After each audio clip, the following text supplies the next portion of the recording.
Welcome everyone to Video Chess Training on YouTube. I'm International Master William Paschall, and we're taking a look at an interesting game from the European Individual Championship today, which is played in Kosovo. Two favorite players of mine who have a good chance in this tournament are the Polish Grandmaster Wojciech and the following player, David Navara from the Czech Republic. Navara we're going to feature here today in our video. He's playing black against strong Grandmaster Sergei Zhigalko. Navara we've seen many times in the past with fantastic attacking games with the white pieces, for example, against the Sicilian. I've seen him so many times play fantastically creative, brutal games, but here he's playing black in the Caro-Kann. When you play the Caro-Kann, you're generally going to be a little bit cautious.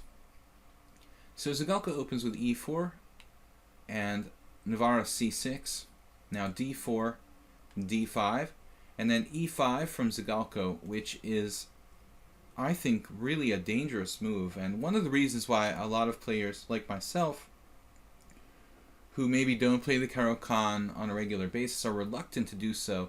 e5 is the modern kind of main line. I mean, the main line of the Caro-Kann is technically a knight d2 or knight c3, allowing d takes e4, but modern top grandmasters seem to prefer e5. Now black can play either c5 or the main line bishop f5. Navara goes for the latter, bishop f5, knight f3. The short variation, also dangerous of course, is h4, but that's another story. So the positional approach, knight f3, and now e6 by black, almost universally played. Bishop e2. And here black has many choices, actually. Popular now is knight to d7 for black, this move. But also knight e7 is a move, which has transpositional value. And c5, the text move. This is the move that actually Karpov preferred, going back to his match with Nigel Short in the early 90s. Anyway, I've always liked c5, and it's good to see it's still considered kind of main line. Navara here playing it against Zhigalko in a very important tournament, European Individual Championship. So at this point white has perhaps castles or bishop e3. He plays here bishop e3. I guess this is considered to be more common than castles. For example, if castles for white instead, black would develop naturally with knight c6, and then white could reinforce the center with c3, and I think a line would be like c takes d4, c takes d4, and black needs to develop, so knight on g to e7. Not that much space for black, a little hard to get the pieces out, and in this line I think after knight c3, white is happy to get the knight to an active square there.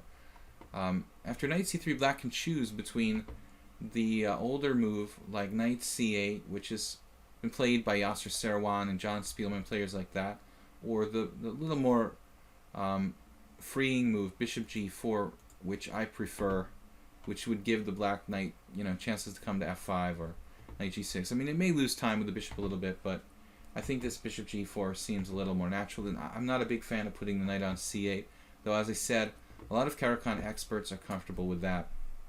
Anyway, back to the game. So, not castles, but bishop e3, more of the main line here.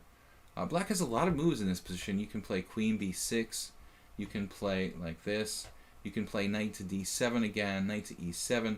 So if you're playing white, you've got to be prepared for a lot of different variations. And Zhigalko most likely was. You don't really know which setup black's going to choose, but I like the way that Navara played this. It seems like the most logical to take on d4. And although white takes back with the knight hitting the bishop on f5, the very key move here for black, there's really no time to play something like bishop g6.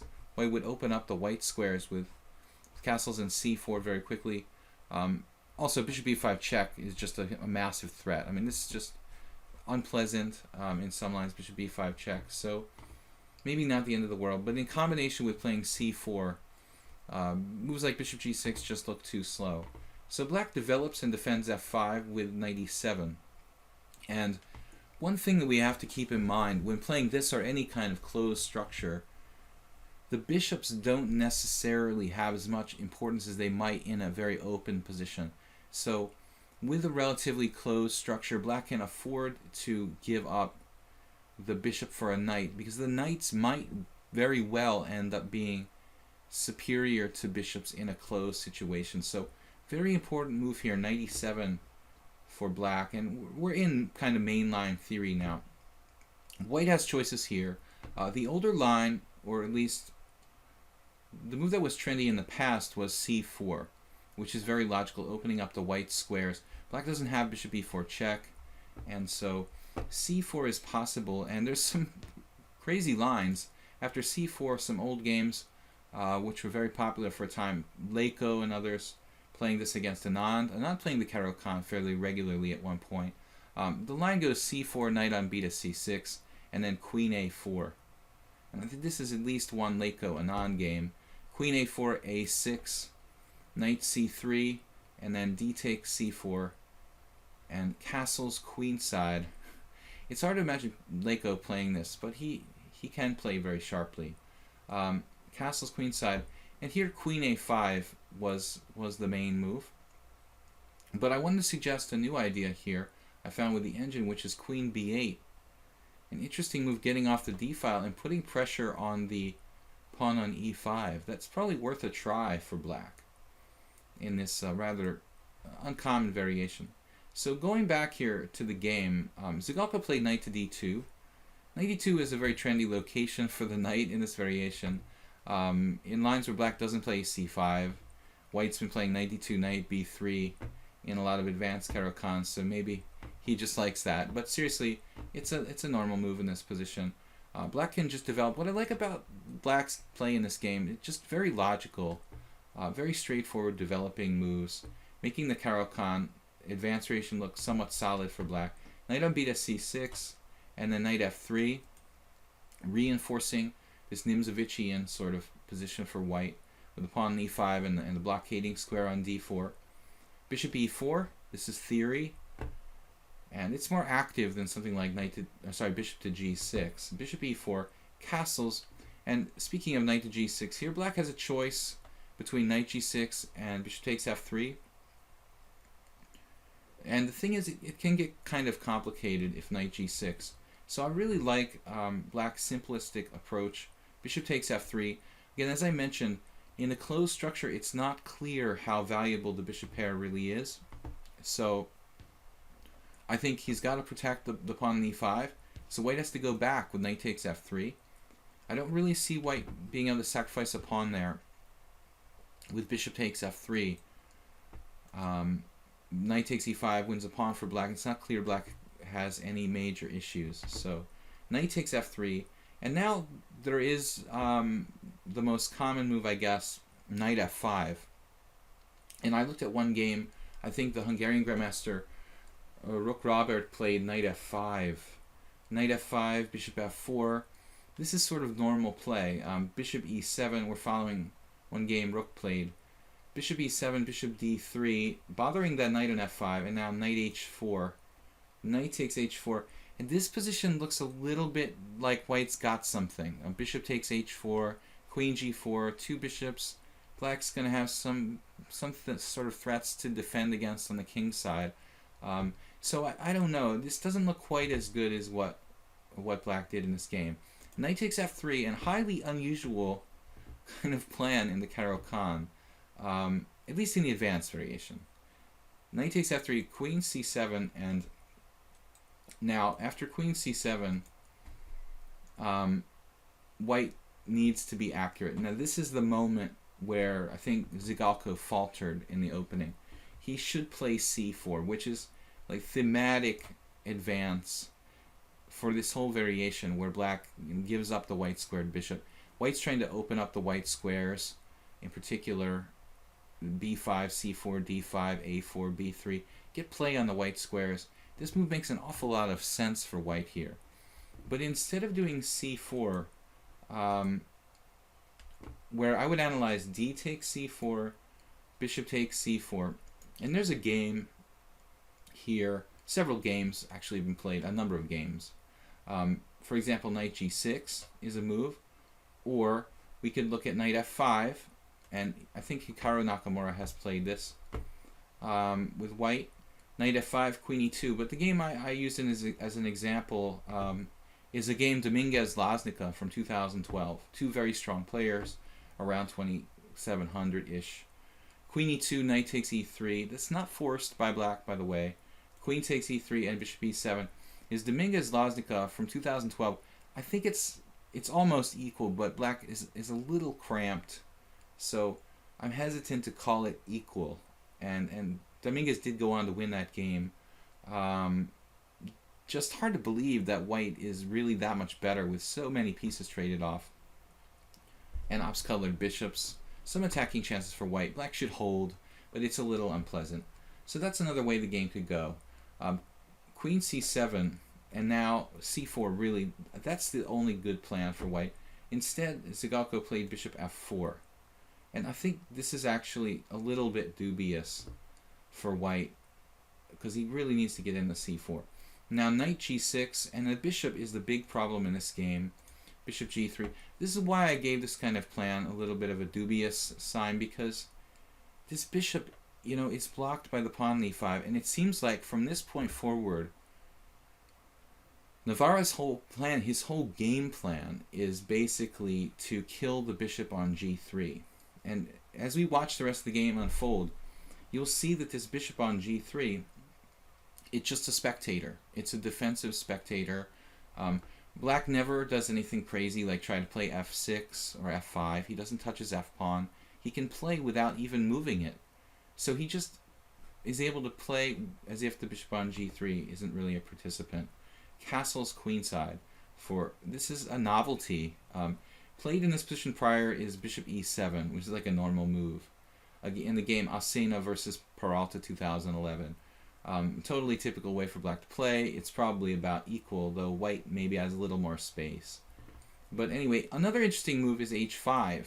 This is more aggressive than both moves, and it might transpose to the game, actually, because later on, Navara quickly plays h5. Castles queenside, and at least we give Zhigalko credit here. He played c4. It's better to do it, you know, rather than not do it at all, even if it's a little bit late. And you can take on c4, but black's not going to be able to hold on to that pawn on the c file with his queen on c7.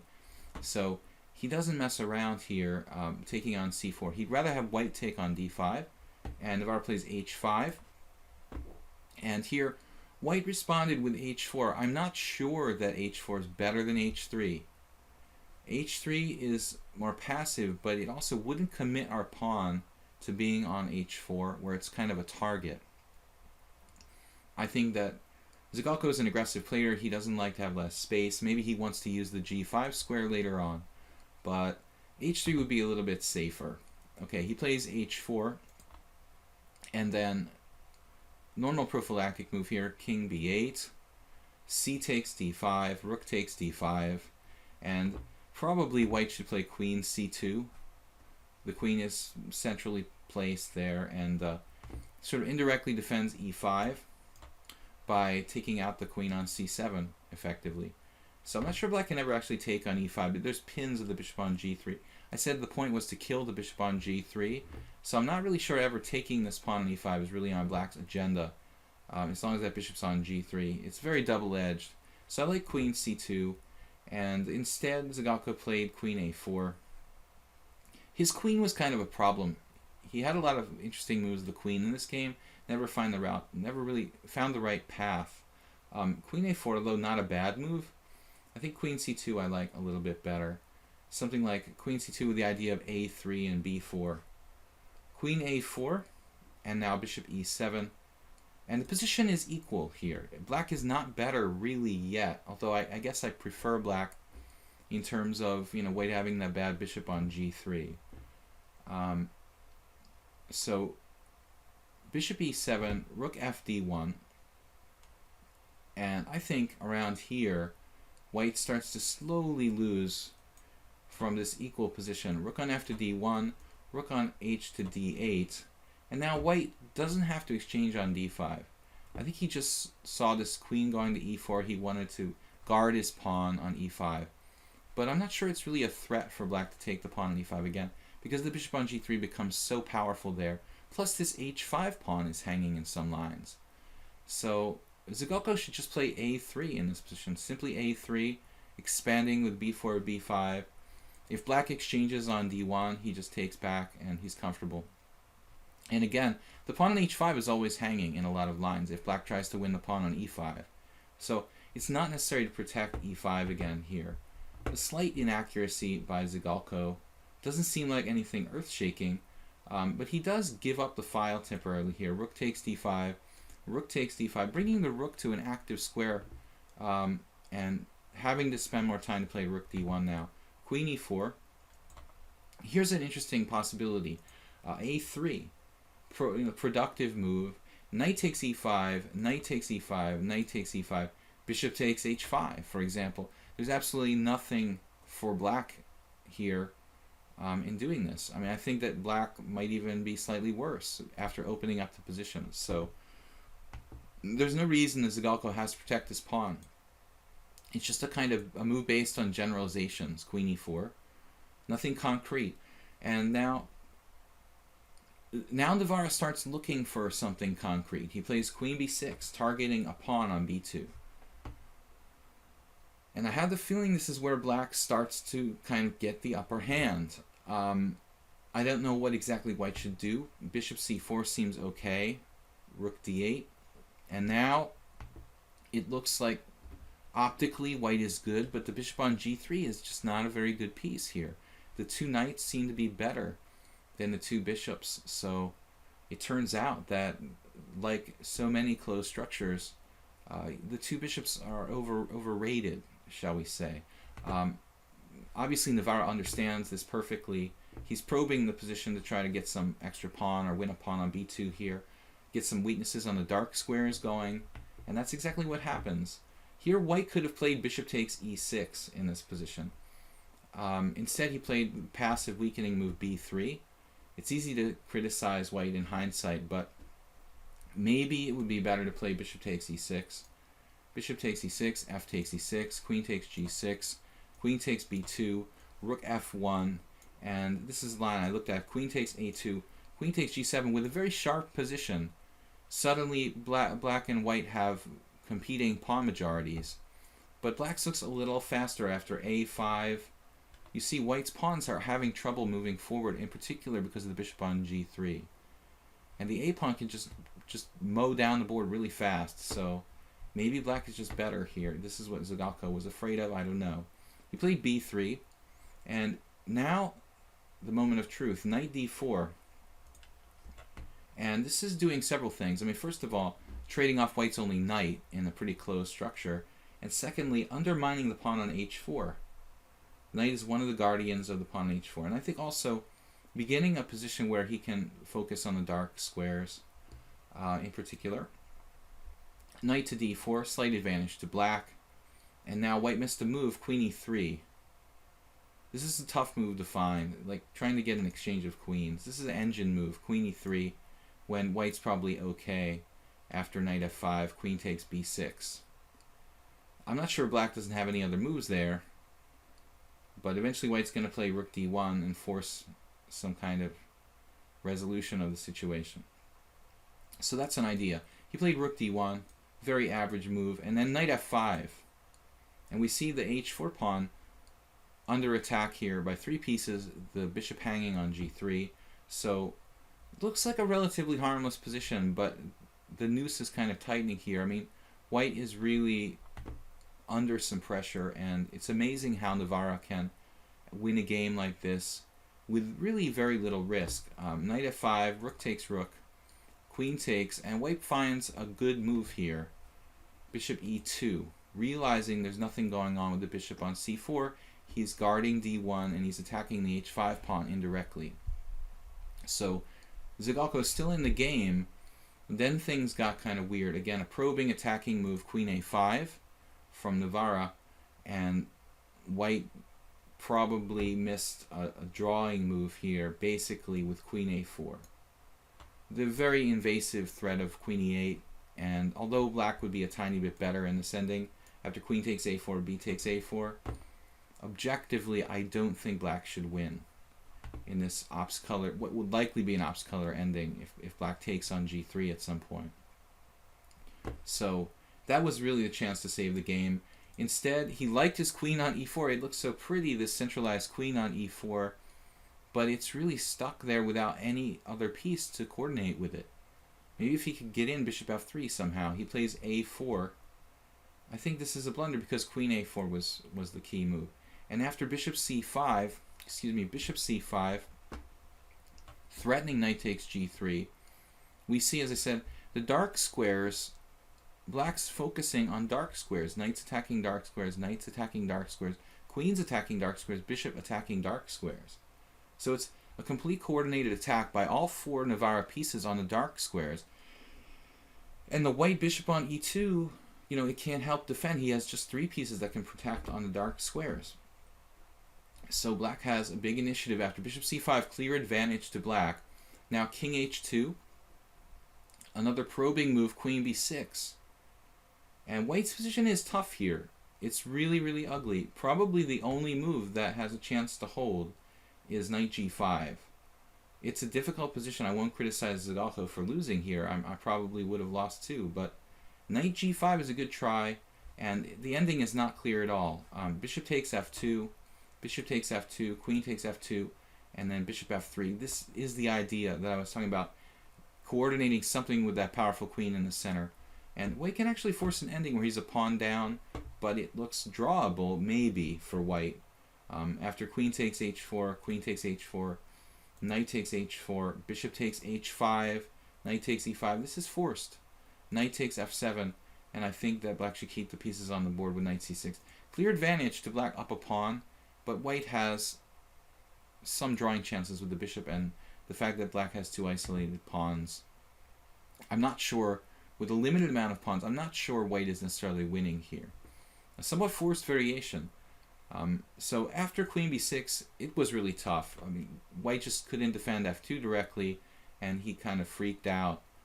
But knight g5 was a really good chance. Instead, he played a5 to decoy the black queen, but this is a clear loss of pawn, and now white is very close to lost. After a5, queen takes a5. He tries knight g5. Again, he missed another queen move. Here again, queen a4. I don't know about this. I mean, you're a pawn down. After queen takes a4, b takes a4. White is a clear pawn down now. But with the 2 bishops, there's still some remote chances of drawing. Again, I think this would have been the best. But after queen takes a5, knight g5, it was the right idea, just in the wrong moment. Still, he's fighting. Knight takes g3, f takes g3, and white's structure is shattered. But there are opposite colored bishops here. It's very double-edged. Black's trying to checkmate white on the dark squares. White would try to checkmate black on the white squares. But black is a step ahead in the attacking process here. And it's a very tough position where Zhigalko has to find only moves to survive, probably. Queen a1, and then knight f3, stopping mate. And a very good move in a tense position here, a6. This is probably best, creating a square for the black king at a7. So a cool defensive move in the midst of this attack from Navara. And then white maybe should try something like b4 here. I guess clear advantage to black, almost winning, but b4, bishop b6. I don't know what to suggest for white here. He's on the verge of losing, but maybe something like bishop c4. I don't know. Bishop c4 may not be enough. Maybe white's already lost. I just thought that b4 was the best try. It may be too late for white here. So bishop c4 is not enough. He's threatening a kind of cheapo. Bishop takes e6. But anyway, Navara had a plan, which is very strong. Knight e7. And it sort of doesn't look like a big deal. It looks like a retreating move at first. But then you see the threats start to materialize. The knight's coming to f5 to attack g3. And suddenly, it's just lost almost. Knight e7, and only move for white is an awful move to have to play here. Probably queen e1. Again, a queen trade into a very thankless ending. Queen e1, queen takes e1, knight takes e1. And I analyzed this quite deeply. Bishop d4, bishop e2, maybe trading pawns, bishop takes e5, knight to d3, bishop d6, bishop takes h5. I would imagine this would probably be a very likely continuation when black has excellent winning chances, but I can't say that it's concretely winning for black. It's an obstacle or bishop ending.